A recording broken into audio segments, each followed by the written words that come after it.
All right, so we had 3 points of inquiry on the table. What's up with black nationalism? Why is so much emphasis placed on it? The distinction between hearing the speech and reading the speech, and then any new revelations or understandings of Malcolm now that you've engaged his work or his materials. Who wants to start the conversation off?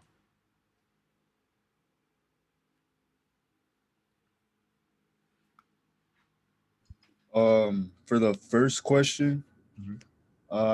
I just so what I believe from from my perspective, I feel like Islam, like how can I say this? Like the Nation of Islam has like a lot to do with the black nationalism that like Malcolm X like emphasizes. Mhm. That's what I gotta say though. Why for you, Damien, is the Nation of Islam central for Malcolm's understanding of black nationalism? Because you're bringing up a good point, but what makes you think that would prop that for you? It's because it stood out to me because he's not because people didn't really like I didn't really see anyone else putting Islam on like that how he did. He was like the first person I like that like really put it out there. Like Yeah, he believed in what like he really did it. yeah, absolutely. Thank you, Damien. Does anyone else want to speak on what's mentioned in their breakout rooms, either regarding the distinctions between hearing the speech and reading the speech, or even just a new understanding of Malcolm that you had prior to reading his or watching the speech?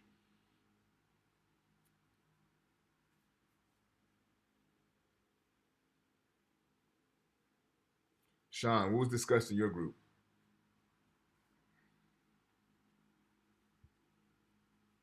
Sean Montez, what was discussed in your breakout group?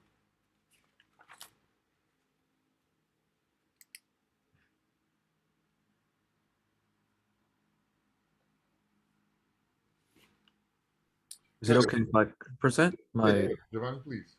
So from it's for answering question three of what I understood. Okay. So my understanding is he's like for so in the PDS speech, Mm-hmm. he's like basically giving us examples of like putting us in his shoes basically on how he sees the unjust on like how unjust it is to be black in the United States, Mm-hmm. about how like hold on, I just read something about like Uncle Sam having blood in his shoes Mm-hmm. for and then like not and then hold on, excuse me, and just like giving us like some of these examples on how like it's unjust to black people, how they live in the United States compared to other, I guess, the white race. Mm-hmm. Absolutely, yeah. So there's two different realities, right? The reality that Africans in America experience, and then those who occupy white body experience. Absolutely. Um, did anyone get a chance to read and listen to the speech and be able to draw any distinctions between the two experiences?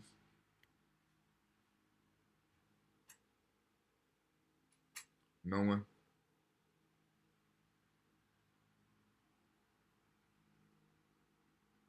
All right. So what we'll do, we'll transition into my notes. Before we do that, though, I have a quick video that I want to show. Is dealing with the speech. I had to do in my visual methods class. I had to do a visual essay, and I used this speech to kind of scaffold my essay. So I'll play that real quick. It's about 8 minutes to provide some more context to some of the things that Malcolm is touching on in the speech, and then we'll go into my notes.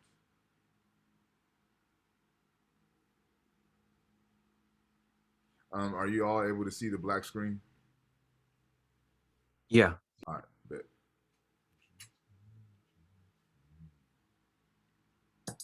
November 3rd, 1983. I began the process of understanding my place in the world. From the moment I opened my eyes, I began to collect and analyze data. Ontological understandings began to shape who I understood myself to be: son, grandson, nephew, male, black, black, black. Black. Blackness in the Western context presents various particularities and nuanced constrictions. Blackness enables creative and dynamic possibilities to transcend these nuanced constrictions: acts of rebellion, subversion, integration, political participation. Some acts have been more effective than others. The vote has always been positioned as the ideal way to address these nuanced constrictions placed on the Black experience. How effective has electoral politics been in addressing these constrictions? Has it alleviated Black pain and suffering, what Frank Wooderson calls perpetual death? In 1870, the 15th Amendment outlawed voter discrimination, encouraging Black male voter participation. Hiram Rose Revels became the first Black man elected to the U.S. Senate. Black.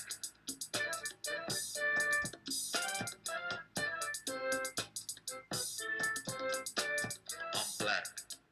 America would respond to this progress with Jim Crow laws and Black codes, nullifying any notion of progress. Almost a century later, on August 6, 1965, the Voter Rights Act was passed, seeking to do what the 15th Amendment was meant to do: protect Black men and women this time in their efforts to vote. This was widely celebrated as a great civil rights victory. Within 5 days of its victory, police brutality incited a 5-day rebellion in Watts, California. The government has failed us. You can't deny that. Anytime you live in the 20th century, 1964, and you walking around here singing, "We shall overcome," the government has failed. It's only a man, not God. It's only a man, not God. In 1993, the Black community celebrated the first Black president. He even appeared on the Arsenio Hall show to play saxophone. It's play in our lives, and until we become politically mature, we will always be misled, led astray, or deceived or maneuvered into supporting someone politically who doesn't have the good of our community at heart. Hey, goodness! Our people are still in jail for their crimes. Mandatory minimum. Do you want to take pictures of our people here? We're still in jail for what you did. In 2009, the Black community was actually able to celebrate the election of a real Black president. Everyone was hopeful for the change, and the Black community envisioned the beginning to the end of their pain and suffering. In February of 2012, the hope for change was shattered. 17-year-old Trayvon Martin was hunted and murdered. The Stand Your Ground law allowed for the acquittal of Trayvon's killer, birthing the Black Lives Matter movement. November 3rd, 2020. As I celebrated the day of my birth, I observed the world anxiously anticipate the removal of the Trump administration, which can be argued would be accomplished in large part due to the work of Stacey Abrams, Latasha Brown, and 91% of Black women who turned out not only to flip the state of Georgia, but to be a major contributing factor in placing the Biden-Harris administration in the White House. When you see this, you can see that the Negro vote is the key factor. And despite the fact that you are in a position to be the determining factor, what do you get out of it? The Democrats have been in Washington, D.C. only because of the Negro. More questions, but I tell you, if you have a problem figuring out whether you're for me or Trump, and you ain't Black. How will this administration address Black pain and suffering more effectively than the 45 previous administrations? Will the Black community continue to succumb to political theater? Only time can provide the answer, yet history provides great insight. While electoral politics has advanced the constrictions at a civil rights level, electoral politics has yet to produce any type of sanctuary for the systemic subjugation of the Black body, failing to address the constrictions on a human rights level. I'm Black.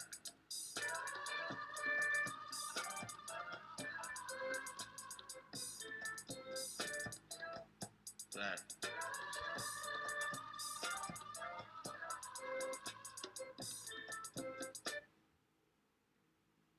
All right. So again, just to provide a little further context and insight into some of the themes that's articulated in the speech.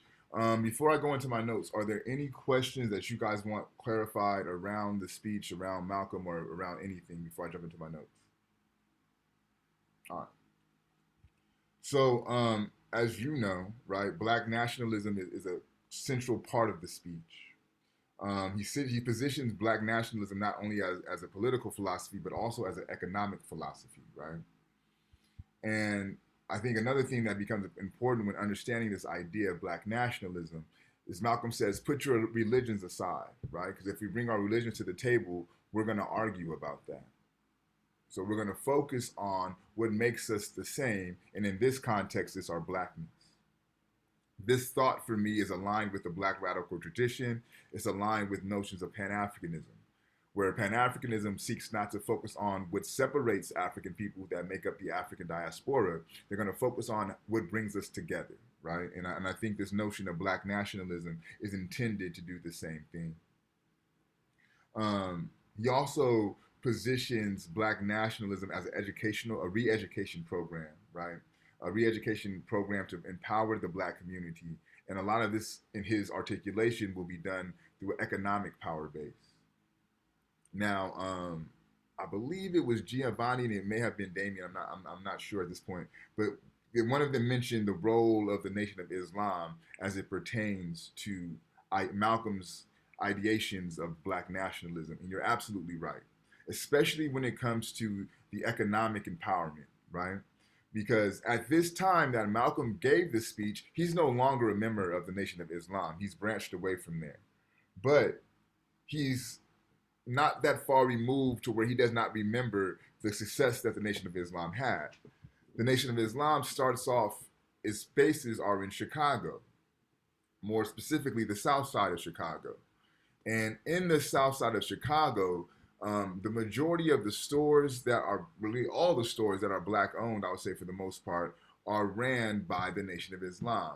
Cleaners, restaurants, pharmacies, little mom and pop shops, everything that the community needed, the Nation of Islam afforded that community. So when Malcolm is talking about this economic power base, it's not hyperbole, it's not wishful thinking. This is informed by the experience that he had while he was a member of the Nation of Islam, and his ability to see the amount of money that is able to be garnished and accumulated within the Black community if this idea of Black nationalism could come to fore, right?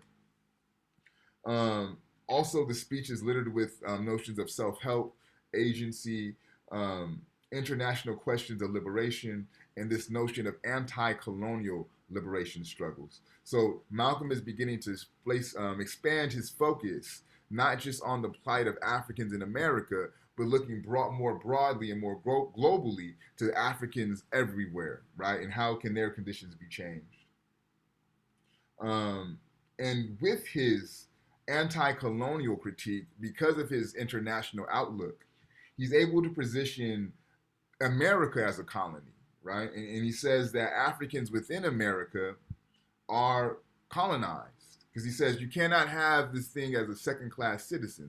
There's no such thing. You're either a citizen or you're a slave, right? Second-class citizenship equals colonization. So because of his attentiveness to the colonial situation abroad, to Africans' exploitation abroad through colonialism, he's able to make the parallel of the colonial empire here in America. I'll work my way back to that. He also questions the political maturity of African people, right? And that's also picked up in the brief video that we watched. And the reason he questions this political maturity is something that I still think that we fall victim to as Black folks in this country, right?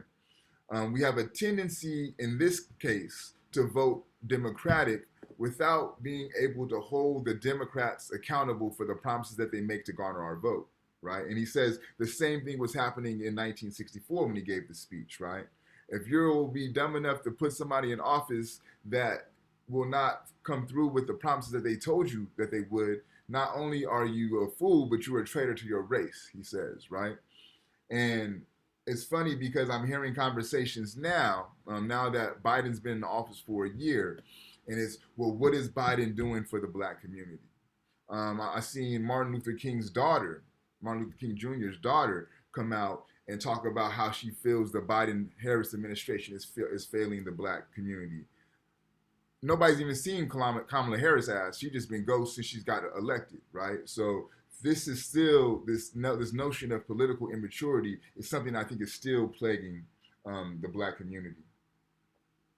He makes the claim that the Democrat and the Republicans are two sides to the same coin, right? They work hand in hand to uphold these notions of white inferiority and to keep African people segregated.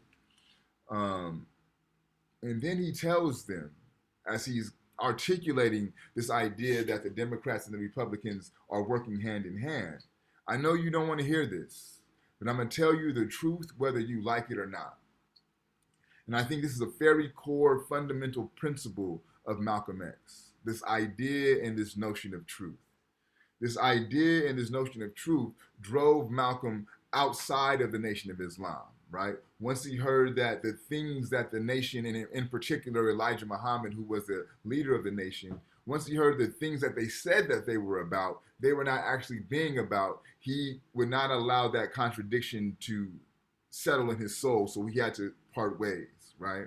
When he seen that, when he make his pilgrimage to Mecca, and he's seen that people with blonde hair and blue eye and pale skin were able to make make their Hajj, right? And he was able to break bread and eat with them and drink out the same cups that they were making, that they were drinking out of. He knew that the way that the Nation of Islam taught Islam was inaccurate, right? Because the Nation of Islam said no one with blonde hair, blue eyes, or pale skin would be able to make it into Mecca or to make it to paradise, right? But when he went to Mecca, he seen that was not the case, so he had to stand on this notion of truth, right? So truth is a foundational pillar for Malcolm X. He's also, again, more focused on collective notions of freedom. So not just looking at how can we get Africans in America free, how can we get the Africans in New York free, but how can we get African people globally free? And I believe this is largely informed by his travels, right? He spent time with Kwame Nkrumah, who has the same type of mentality of thinking, how can we liberate all of African people, not just the people who I am close to, right? And there's also this apocalyptic prophecy that undergirds the speech. What do I mean when I say an apocalyptic prophecy? What is the apocalyptic prophecy? What does that mean?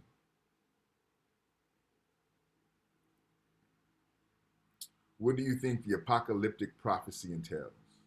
What is the apocalypse? Is it a prophecy like of the end of it all? Yep, exactly. So I want you guys, and I know it was a little while ago, but I want you to think back 2 weeks, and I want you to think back to James Baldwin, and think back to the title of that James Baldwin piece that we read, The Fire Next Time. And think about how he ends that book, and in the use of Noah, right? God gave Noah the rainbow sign, no more water, the fire next time. Right? So Baldwin also is dealing with this apocalyptic prophecy. And Baldwin says if, white folks aren't able to come to terms with these ideas and these notions of racism, then God will bring that fire next time. So Malcolm's kind of up to the same thing, right? Malcolm is also offering apocalyptic prophecy.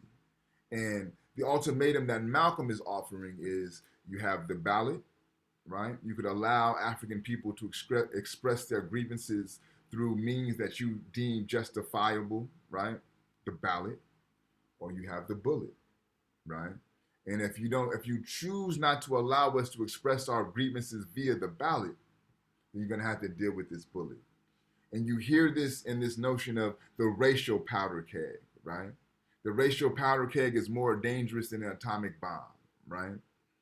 So Malcolm is predicting if, again, America does not atone for their racial discrepancies,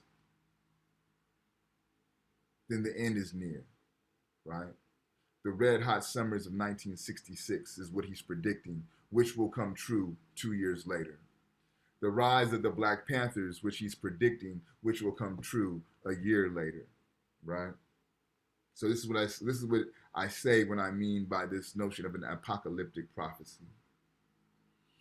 So remember, he starts off his speech by creating a bifurcation between religion and politics, right? He says, if we bring our religion to the table, we'll argue and fight.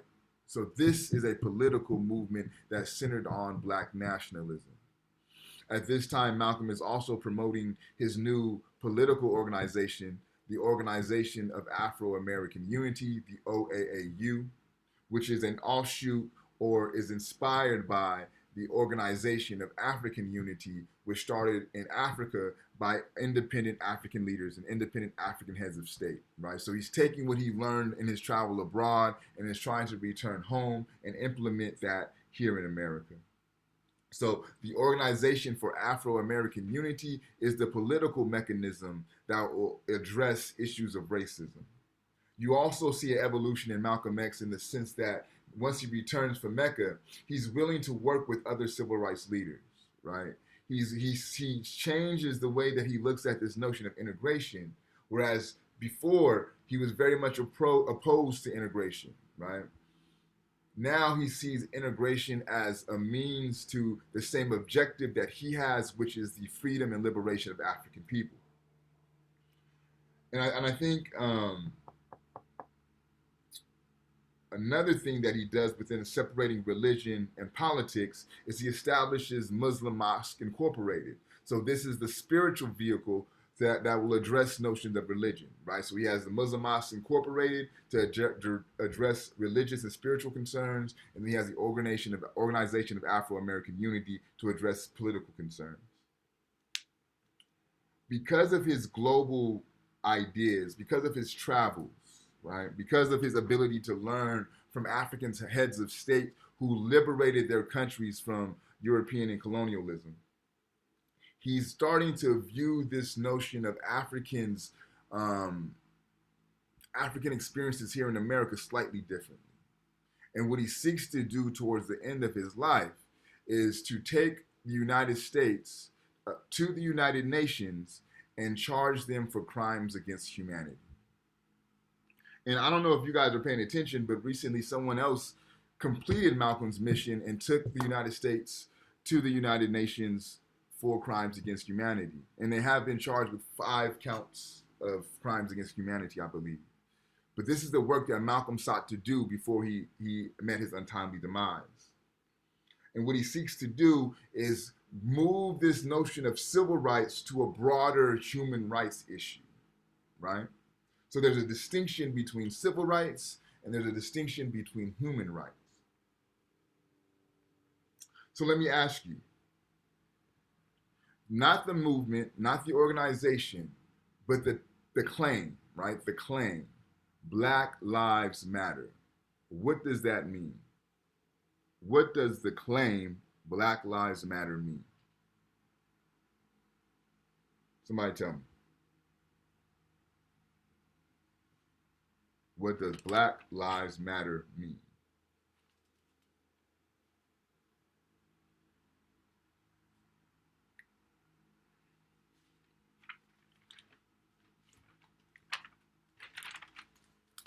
No one knows what Black Lives Matter means? It's literally in the term itself. So is it literal, like the lives of Black people matter? Yeah, exactly, Giovanni. Thank you, man. So if you have a movement, an organization built around this idea that Black Lives Matter, what does it say about the society that produced that organization or that movement? They are against the lives of Black people? Exactly, Giovanni. Thank you, man. So if you have an organization that is saying that Black Lives Matter, that means we exist within a society that does not recognize, authenticate, or view Black Lives to Matter, right? So here's what I'm getting at: the distinction between human rights and the distinction between civil rights. So think back to the civil rights era. Think back to Martin Luther King in the 60s, right? What was the main thing that they were advocating for? What was their main thrust? What did they want most of all in the civil rights movement? Equality. Equality of what? Because you're right, but what type of equality? Equal rights. Equal rights. So what does that look like? Integration, right? I want to be able to live where y'all live. I want to be able to go to school where y'all go to school. I want to be able to eat where y'all eat, right? These are all civic issues. They all determine your quality of life. Do y'all follow where I'm going with this, right? So the civil rights movement was about improving the material conditions of Black folks, right? About establishing equality in the lifestyle of Black folks. Y'all with me? Black Lives Matter is about just the ability to live. Do you see the distinction between human rights, Black Lives Matter, and civil rights? We want integration. We want better schools. We want better jobs. We want better housing. Do you understand that distinction between civil rights and human rights? Y'all with me on that? Give me a yes or a no. Yes. Yeah. Okay. So now I ask you this question. With the understanding that I just provided, right? Black Lives Matter in terminology is a human rights issue. In my estimation, can correct me if I'm wrong, they approach issues still at a civil rights level. A lot of the things that you see done in the civil rights movement are still being done by groups like Black Lives Matter, right? And I only point them out because they're the most recent group, and within the language, they're talking about human rights. But although they're talking about human rights, they organize themselves, they mobilize themselves, and they move as if they're advocating for civil rights. Do you see where I'm going with this? You see the distinction I'm drawing? So let me ask you, what are ways that groups like Black Lives Matter could begin to advocate for the human rights of African people, not just the civil rights of African people? What do you think?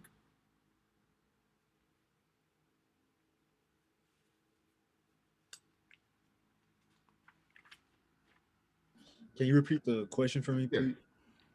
So if Black Lives Matter in terminology and language are trying to bring up human rights issues, right? How can they organize, mobilize, and move to address human rights issues?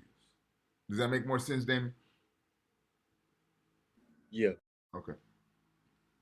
So what are some ideas that you guys have that would allow groups like Black Lives Matter to position human rights at the forefront juxtaposed to civil rights? Can it be like the protests? That It can, but I think it would determine what you're protesting and what you're asking for in the protest, right? all right. So what could you ask for if you're protesting that would call forth human rights juxtaposed to civil rights? What could be a demand?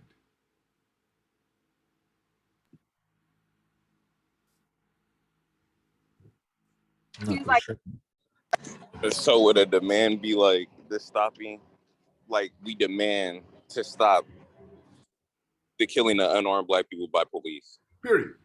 Absolutely, right? That's a human rights demand.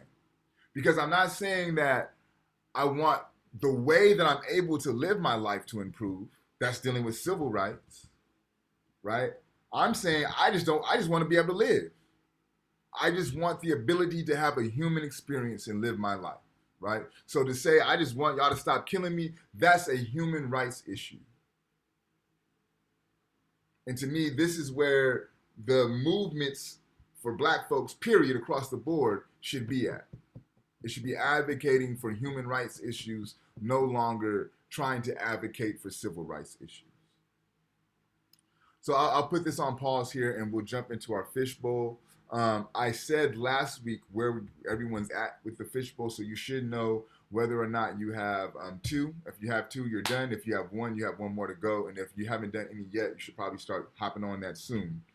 Is anyone who wants to volunteer to fishbowl? You could talk about the video. You could talk about my notes. You could talk about your breakout rooms or your journal. Any volunteers?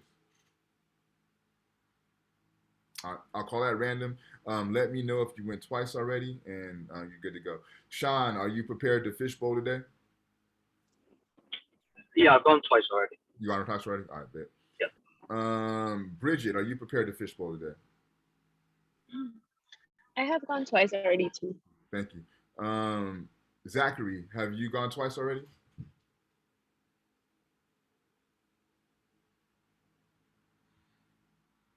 Zachary Ibarra, have you gone twice?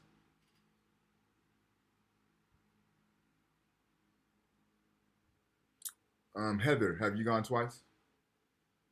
No, I have not. Are you prepared to fishbowl today? Yes. Okay, thank you, Heather. Amir, have you gone twice already? Yeah, I have. Okay, cool. Ariel, have you gone twice already? I have not. Okay, are you prepared to fishbowl today? Yeah. Okay, and we'll see if you get one more, and we'll be good to go. Go last. I'm sorry. Can I go last? Yeah. Okay. Perfect. So that'll close us out. So we have Heather, Ariel, and Damon for today's fishbowl. Whoever wants to start us off, it's on you.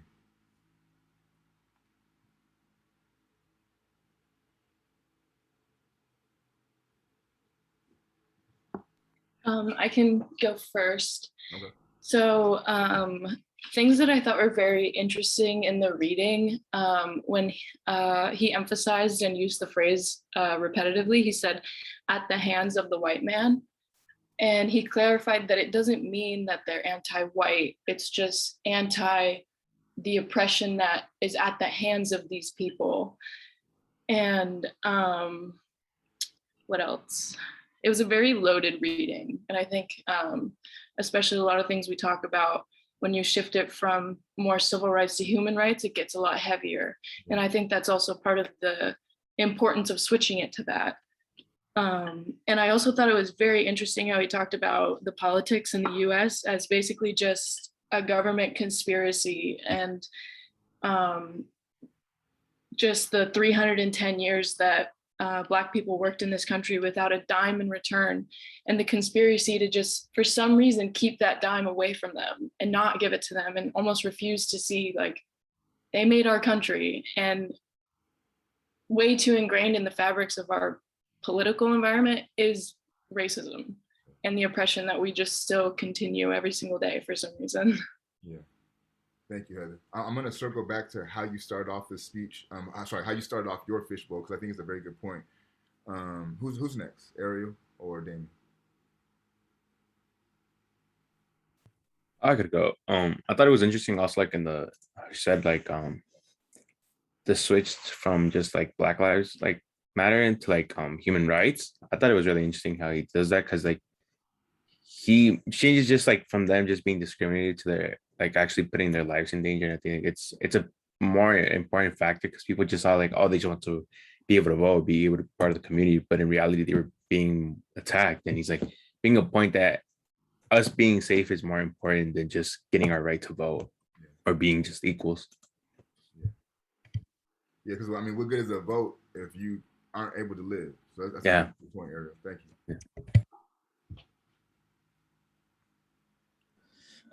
Something that I took from this, and that from my perspective, was just the way he was like the type of energy he had to put up with the problems they were going through, and the patience, and like he was out of patience actually. Yeah. And he had the energy to try to uplift the Black community as a whole, and he tried to put them on their back and try to do as much as he could. And I really like whenever I read like books or like history about him, how like he's compared and stuff to Martin Luther King and stuff. Um, and I already said about the Islam, state of Islam. I feel like um that's something that I always, when I think of Islam, I always think of Malcolm X. That's like something that always pops up. That's what I took from this. Yeah. So what I'll do is I'm gonna work with Damien and then work my way back to Heather. You know, that lack of patience is very important, and I think that also caused him to split from the Nation of Islam because what was happening. So, for example, there was a church bombing, and I want to say Alabama, I believe it was, where 4 young girls got murdered in the bombing, and like this incensed Malcolm, and he wanted to take a faction of the Nation of Islam down to that area and handle some business, right? And one thing about the Nation of Islam, they have what's called the Fruit of Islam, the FOI. The Fruit of Islam are the men in the nation. And the Fruit of Islam are also like the military faction of the nation. They do a lot of the bodyguards and bodyguarding and things of that nature. Malcolm, by and large, trained these Fruit of Islam, right? So, in Malcolm's estimation, it's like, yo, if we are training these people to defend black folks, why aren't we using them when black folks are getting terrorized? And Elijah Muhammad, who was the leader of the nation at the time, would always put Malcolm on the back burner and tell him to chill, right? And this caused Malcolm to have somewhat of a, not a disdain, if you will, but a disillusionment with Elijah Muhammad. There's other examples, you know, things like the March on Washington, where he wanted to involve himself at some capacity, but the Nation of Islam handicapped his ability to get involved. Um,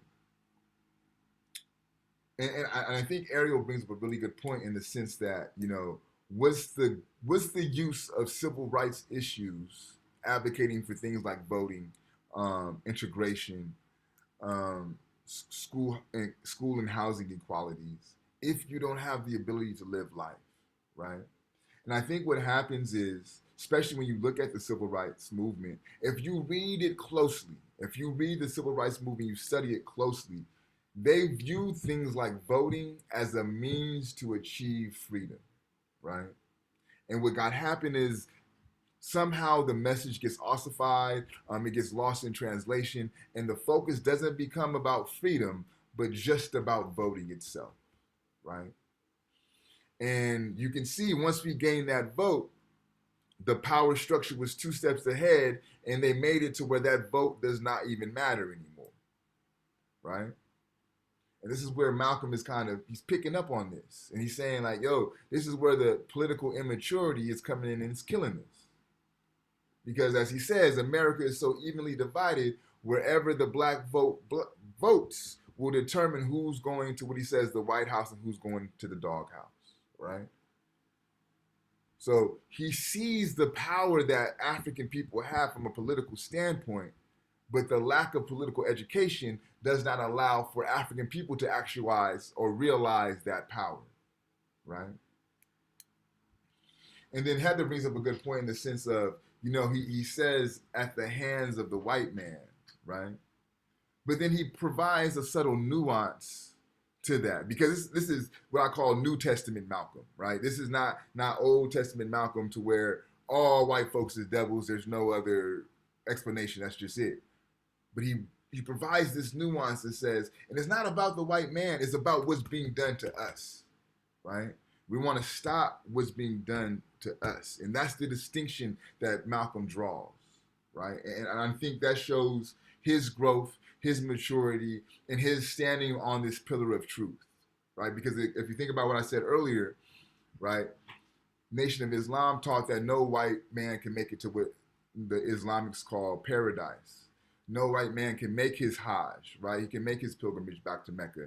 But when Malcolm made his Hajj, when Malcolm made his pilgrimage, he seen white folks there, right? So he knew that could not be true because his own eyes told him otherwise. So he had to stand on the truth, that he found.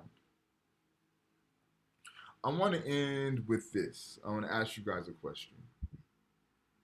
When you hear this idea of nationalism, typically that provokes imagery that is negative, right? It has a negative connotation. When I hear nationalism, I think about like the tiki torch cats. You will not replace us, right? When I hear nationalism, I think about January 6th when they stormed the Capitol, right? This is kind of the images that come into my mind when I hear ideas or notions around nationalism. For y'all, when you heard Malcolm talk about black nationalism, what did that stir up in you? What images did that provoke? What ideas came to mind when you heard of black nationalism? Did this terminology have a negative connotation for you, is what I'm asking.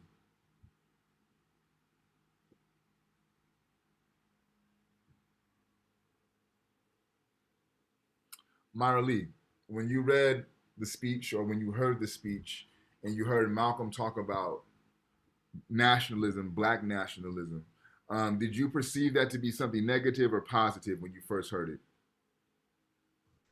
No, I didn't see it as a negative thing. I So think when I think of like white nationalism, I think of violence and the oppression of other groups of people. But in terms of like black nationalism, you ask about the imagery that it provides. Yeah, I just think what it that, made you think. Yeah. yeah, it's more of like kind of black people being more in, no, sounds wrong, of like independence and freedom from what we would call white nationalism. Yeah. So let me ask it this way then. Did anyone have a negative initial or original interpretation or understanding of black nationalism? Did that provoke any negative thoughts for anyone? Okay, dope. Because typically when I have this lecture, I have to kind of iron out the fact that black nationalism does not perform and equate to the same ways that white nationalism does. So I think you guys are a little bit ahead of the game in that regard. Okay, so let's talk about what we'll be doing for next week. 1 second, let me get that pulled up.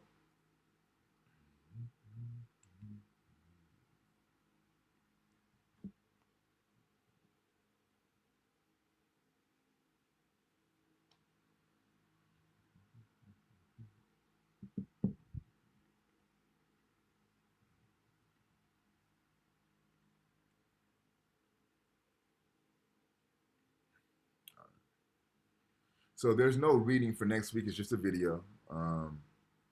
We're still dealing with oration. So instead of Malcolm X this week, next week will be Martin Luther King. 43-minute video. I've been to the mountaintop. It's on YouTube. I've been to the mountaintop. So please watch that. That will be our discussion for next week. I do also ask if you have not seen the Malcolm X video from this week, watch it, because a large part of our conversation for next week will be comparing Malcolm X's style of speech to Martin Luther King's style of speech. So it's going to be fundamental that you know both styles. So please, if you have not watched the Malcolm X speech, watch that and think of it in juxtaposition to what Martin Luther King is talking about. Are there any